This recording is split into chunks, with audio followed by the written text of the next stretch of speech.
Good morning friends. आज है 20 मई 2020। आप सभी का स्टडी अड्डा में स्वागत है। चैनल को सब्सक्राइब करें और बेल आइकन का बटन दबाएं। आइए पढ़ते हैं आज के करंट अफेयर्स। आज का पहला प्रश्न, पीएम ई विद्या कार्यक्रम के लिए कितने विश्वविद्यालयों को चुना गया है? 70, 80, 90, 100 विश्वविद्यालयों को चुना गया है।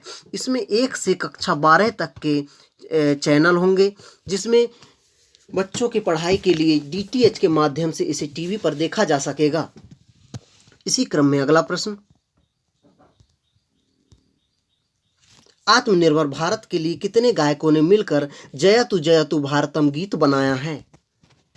150, 170, 211, 220।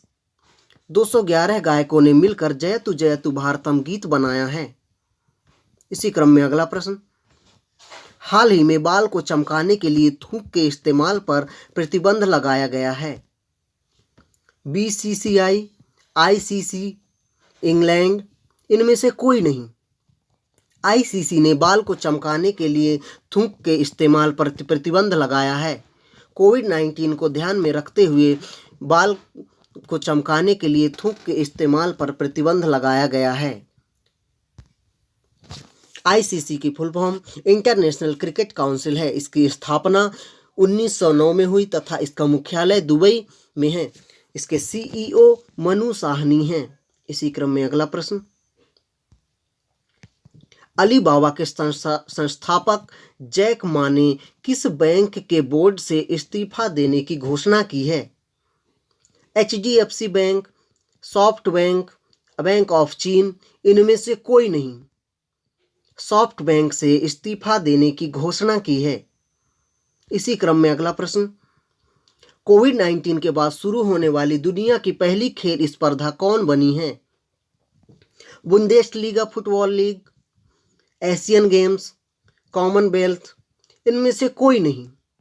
बुंदेसलीगा फुटबॉल लीग कोविड-19 के बाद शुरू होने वाली दुनिया की पहली खेल स्पर्धा बनी है। यह एक जर्मनी की पॉपुलर फुटबॉल लीग है। इसी क्रम में अगला प्रश्न, रत्नाकर मतकरी के निधन हुआ है, वे कौन थे? पत्रकार, लेखक, गायक, अभिनेता। यह एक प्रसिद्ध लेखक थे। इसी क्रम में अगला प्रश्न, हाल ही में किसने पब्लिक हेल्थ स्कूल स्थापित करने की घोषणा की है? बीएचयू, एएमयू, दिल्ली विश्वविद्यालय, इनमें से कोई नहीं।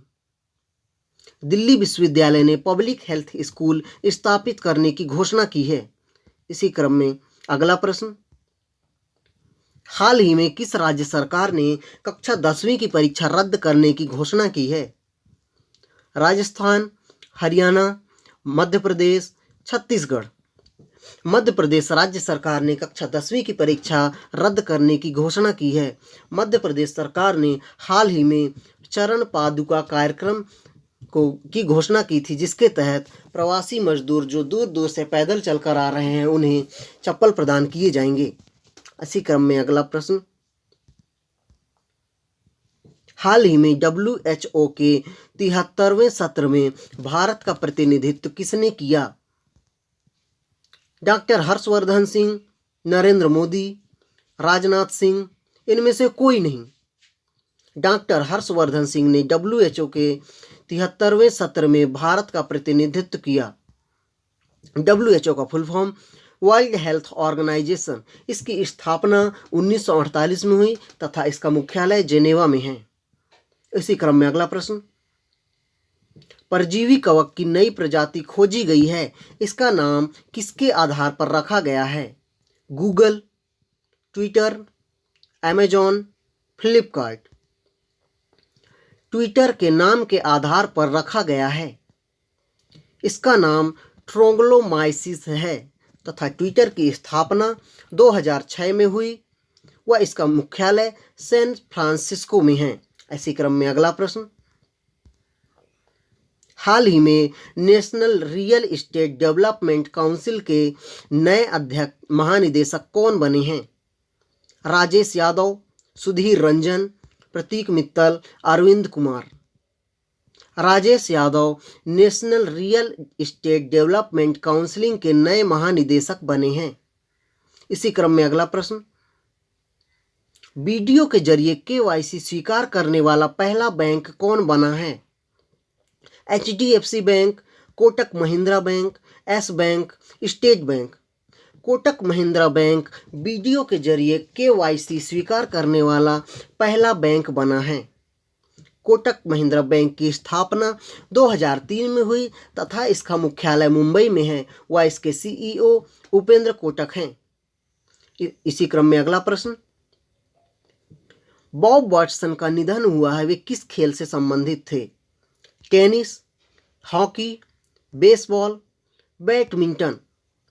ये एक बेसबॉल के खिलाड़ी थे जिनका अभी हाल ही में निधन हुआ है। इसी क्रम में अगला प्रश्न, केंद्र सरकार ने राज्यों के सकल घरेलू उत्पाद की उधार की सीमा को कितने प्रतिशत बढ़ाया है? 3%, 4%, 5%, 6%। 5% बढ़ाया गया है। इसी क्रम में अगला प्रश्न, हाल ही में फ्लिपकार्ट ने किसके साथ समझौता किया है? जोमेटो, विशाल मेगा मार्ट, स्विगी, इनमें से कोई नहीं। हाल ही में फ्लिपकार्ट ने विशाल मेगा मार्ट के साथ समझौता किया है जिसके तहत एसेंशियल प्रोडक्ट की डिलीवरी और इससे अन्य चीज खरीदे जा सकेंगे। आशा करता हूँ आज के करेंट अफेयर्स आपको पसंद आए होंगे। किसी भी प्रकार की त्रुटि के लिए कमेंट बॉक्स पर कमेंट कर हमें अवगत कराएं। धन्यवाद।